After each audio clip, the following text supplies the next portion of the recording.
off the stick of Keandre Miller. Now Miller with it again. The Toronto Fire score! The Colgate Rangers. 3-1 Rangers. Darren Helm on it first for the Avs. At the line, Taves, Makar to the inside, is blocked. Back to Taves and he scores.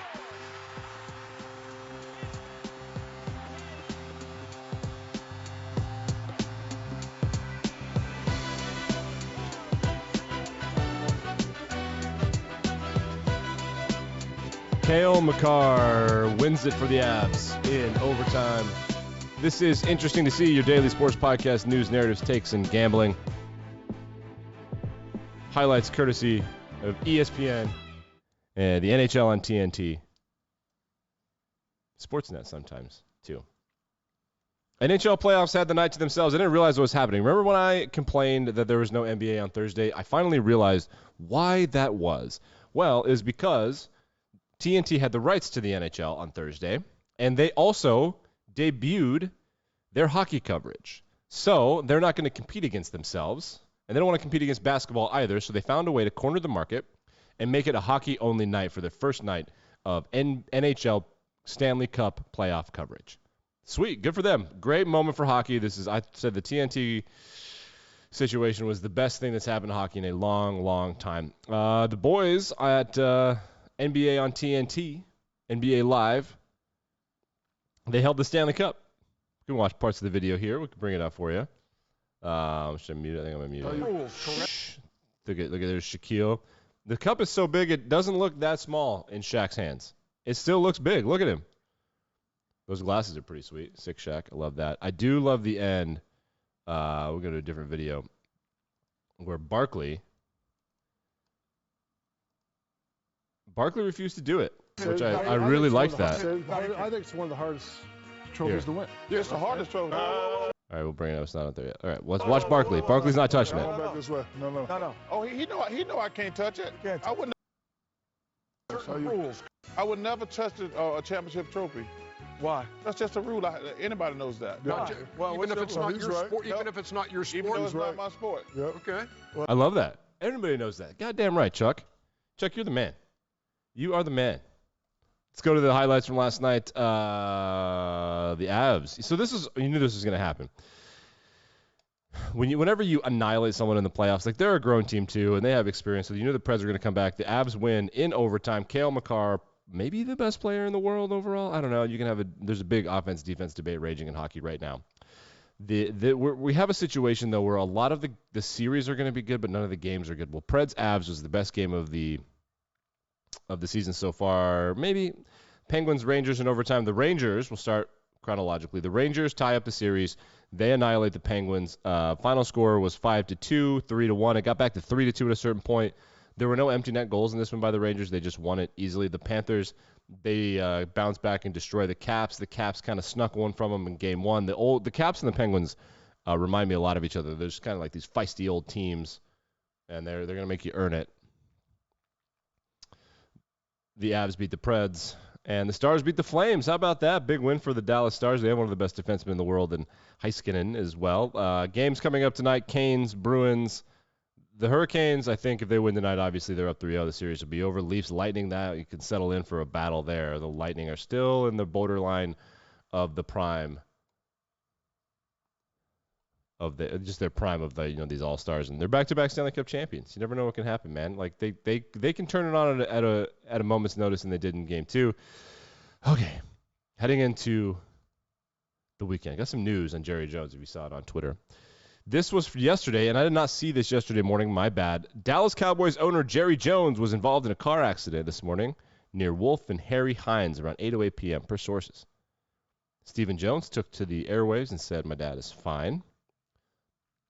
The Cowboys also famously had their draft board leaked and dissected. It was a really grainy picture. Well, the internet put it together, and they did it.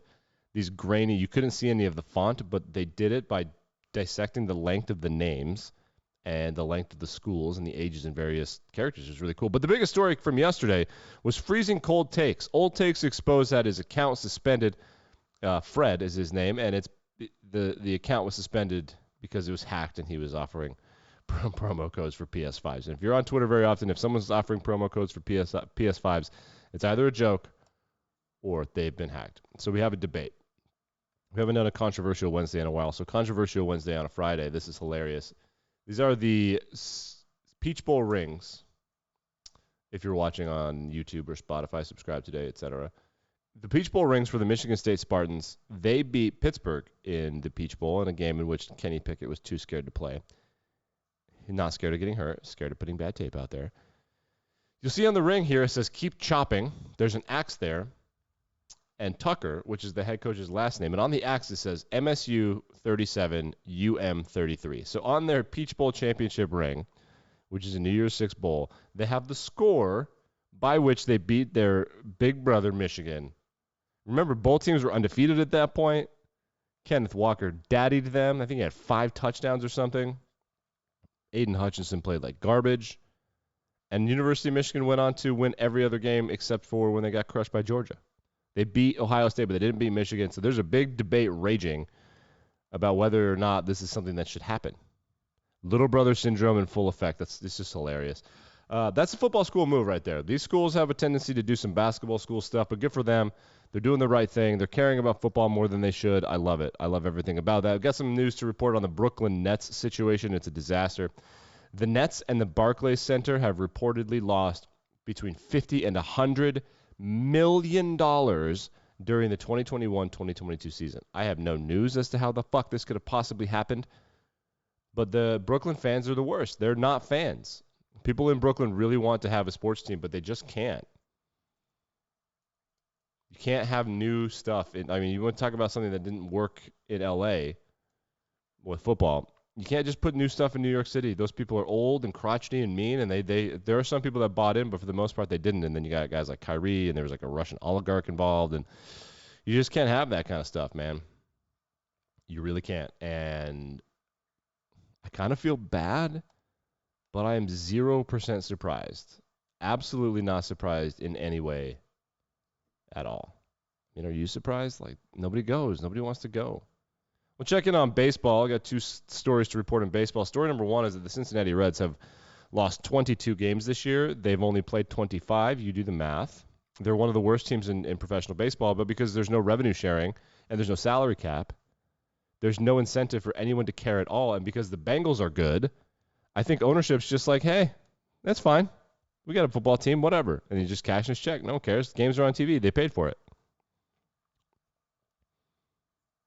Up the road in Cleveland, Jose Ramirez said he reportedly took $50 to $100 million less to stay with the Cleveland Guardians, formerly the Cleveland Indians, because he's happy there. Good team, good coach. Things could be worse, I guess. Guess money isn't everything. Shouts to the millennials, man. Money isn't everything. You absolutely love to see it. All right, let's preview the NBA playoffs and take a look at what's going on this weekend. Because of the TNT NHL stuff completely monopolized Thursday night. Friday night, Heat at Sixers. Do we have an update on Joel Embiid? Joel Embiid. Google. Sources, Philadelphia 76 center Joel Embiid status out. Could still change. This was 13 hours ago. He's not playing. If they win this one, he probably comes back for Game 4, I think, but I don't think he's going to play. We'll see what the FanDuel Sportsbook odds have to say about that in a minute. The other game happening tonight is the Suns and the Mavs. Chris Paul, he's good at feeling the other team out and in the first half, and then in the second half he comes back and just slices and dices. Chris Paul has completely weathered the storm that was brewing when Devin Booker was out, and now you feel confident if Booker needs to miss a game here or there, someone needs to miss a game, they can figure it out as long as Ayton, Paul, and Booker, 2 of those guys are playing. They should be fine. I think the Suns are going to sweep the Mavs. I think the Suns are the best team in professional basketball right now. Then over the weekend, we've got some afternoon basketball. Game 3 of Celtics and Bucks is on Saturday at 3:30 p.m. Eastern Standard Time. Then there's a huge gap around 5, 6, 7. And then the third game of Grizzlies Warriors at 8:30 p.m., which is a joke because that's 5:30. It's 5:30 Saturday nighttime in Oakland, which is where Golden State is, because the Kentucky Derby is happening.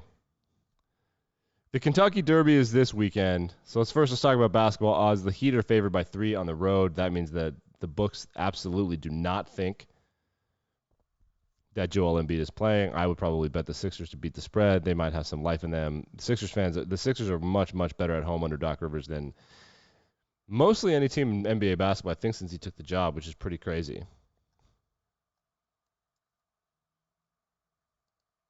Trying to find odds on the Kentucky Derby for you guys, but I'll be honest, FanDuel doesn't really have them. I can't believe why is it taking me to New Jersey? I just want to see the odds, bro. I don't understand. All right, I guess we'll try. We'll trust the old ESPN. Mo Dangle. This is great. Let's go through the names. Mo Dangle is the favorite, followed by, I think, Epicenter, Messier. Oh, another hockey name, huh? It was cool the first time. Tiz the Bomb with a T, T-I-Z, Tiz the Bob Zandon, Crown Pride, Pioneer of Medina, or Medina, depending on, I guess, what you're thinking of. I think that's got to be a... Medina is the holy land of the Islamic religion. Maybe that's what they're talking about. Taba. Simplification. That is a sick... I'm going to bet on Simplification. That's sick. White Abario. Cyberknife. Just kidding. Cyberknife. Tawny Port. Zozos. Ethereal Road. There's some good ones. Smile Happy. That's annoying. Epicenter. Yeah, I don't know. Simplification and Cyberknife. I'm going with Cyberknife. And Cyberknife's right in the middle. 20-1 seems like exactly the kind of thing that would win. Like, oh yeah, Cyberknife, of course. Oh, what a cool name. Oh, Cyberknife. I love that kind of stuff. It's time to drink bourbon and pretend like you're classy.